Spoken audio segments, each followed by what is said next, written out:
তো নমস্কাৰ বন্ধুসকল, কি খবৰ? ভালনে? আশা কৰোঁ ভালেই আছে চাগে।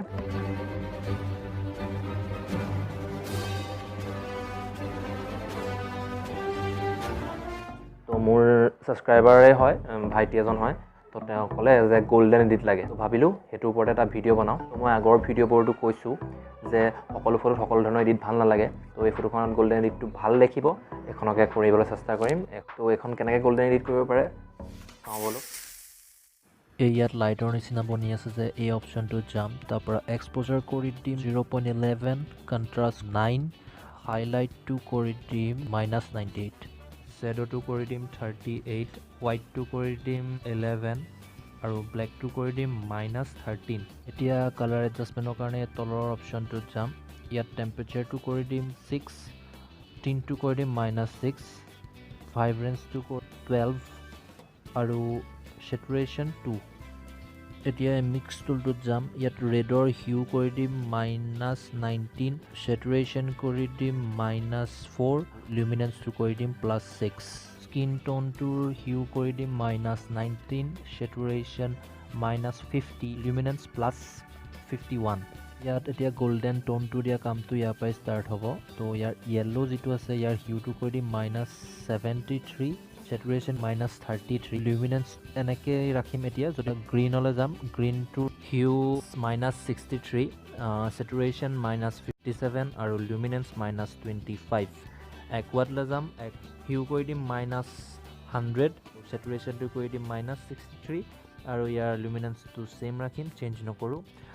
ব্লুলৈ যাম, হিউটো কৰি দিম -100, সেচুৰেশ্যন কৰি দিম -30, লুমিনেন্স কৰি দিম -34। পাৰ্পলত সেচুৰেশ্যন -33 আৰু লুমিনেন্সটো কৰি দিম -14, আৰু হিউটো ছেইম ৰাখিম। মাজেণ্ডা কালাৰটোলৈ যাম, হিউটো কৰি দিম ইয়াৰ -44, সেচুৰেশ্যনটো কৰি দিম -15, লুমিনেন্সটো কৰি দিম 41। এতিয়া এই তলৰ অপশ্যনটোলৈ যাম, এইটোলৈ। ইয়াত টেক্সচাৰটো কৰি দিম +13, ক্লিয়াৰিটি কৰি দিম +5, ডিহেচ কৰি দিম -8, ভিগনেটটো কৰি দিম -9 আৰু ভিগনেটৰ মিড পইণ্টটো কৰি দিম 15, ফেডাৰটো কৰি দিম +94। এতিয়া ইয়াৰ তলত যেন আছে ট্ৰাইংগলটো, তাত যাম। তাত শ্বাৰ্পনিংটো কৰি দিম +18, বাকীকেইটা এডজাষ্ট কৰিব নালাগে, নিজে এডজাষ্ট হৈ যাব। নইজ ৰিডাকশ্যনটো নালাগে, কালাৰ নইজ ৰিডাকশ্যনটো কৰি দিম 15। আকৌ এই অপশ্যনটোত ঘূৰি আহিবলগীয়া হৈছে, কাৰণ ইয়াত স্প্লিট টোন বুলি যে অপশ্যনটো দেখিছে ইয়াত কাম আছে। তো ইয়াত যাম, ইয়াত হাইলাইট শ্বেডো দেখিছে, তো ইয়াৰ শ্বেডোটো কৰি দিম, শ্বেডোৰ হিউটো কৰি দিম 59 আৰু সেচুৰেশ্যনটো কৰি দিম 18। এতিয়া ওপৰলৈ যাম, ওপৰত এই প্ৰফাইলটো যে আছে ইয়াত যাম। ইয়াত আৰ্টিষ্টিক 3 এই অপশ্যনটো চিলেক্ট কৰিম, এইটো অকণমান কমাই দিম, 71, 70 মানত ৰাখিম। 60, 50, 70, 80, কি হৈছে এখন? 92, 91, 89, 56, 88, ঠিক আছে। এইটো 88ত ৰাখি দিলোঁ, এইটো ডান কৰি দিম। এতিয়া এই লাইট অপশ্যনটোত আকৌ যাম। ইয়াত এই কাৰ্ভ বুলি যে অপশ্যনটো আছে ইয়াত যাম। এই লাইনডাল নাম্বাৰ ৱাইজটো বুজাব নোৱাৰিম, কিন্তু লাইন মই যেনেকৈ দিছোঁ তেনেকৈ ৰাখিবলৈ ট্ৰাই কৰিবা, ঠিক আছে। ত' এতিয়া ইয়াত এটা আহি যাব অলপ মুডি ইফেক্ট এটা, গ্ৰীণটো গল্ডেনটো বেছিকৈ আহিব দেখিবলৈ। ফটোখন থাম্বনেইলত দেখিবলৈ যেনেকুৱা হৈছিলে তেনেকুৱা হৈ যাব এতিয়া এই কাৰ্ভ অপশ্যনটোত। এতিয়া এইখন হৈ গ'ল, এইখন ইয়াৰ আফটাৰ বিফ'ৰ। এতিয়া এখন মই ছেভ কৰি ল'ম।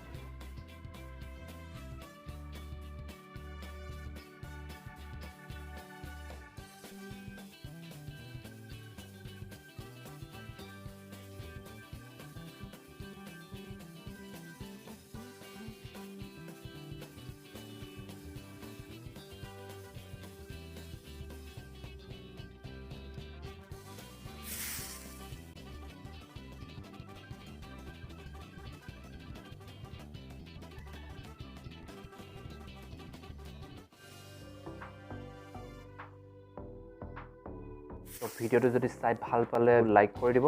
इसे तुम प्यार समझो या धमकी वो तुम्हारे ऊपर है, तो लाइक मारो। আৰু লগৰ কোনোবাই যদি গল্ডেন এডিট শিকিব খোজে তেওঁলোকৰ লগত শ্বেয়াৰ কৰি দিব। তো আজিলৈ ইমানেই, জয় অসম। আৰু যদি যিকোনো এটা এডিট শিকিব খোজে সেইটো কমেণ্টত ক'ব পাৰে যে মোক এইটো এডিটৰ বিষয়ে লাগে, তো মই সেইটো কৰিবলৈ ট্ৰাই কৰিম যিমান পাৰোঁ।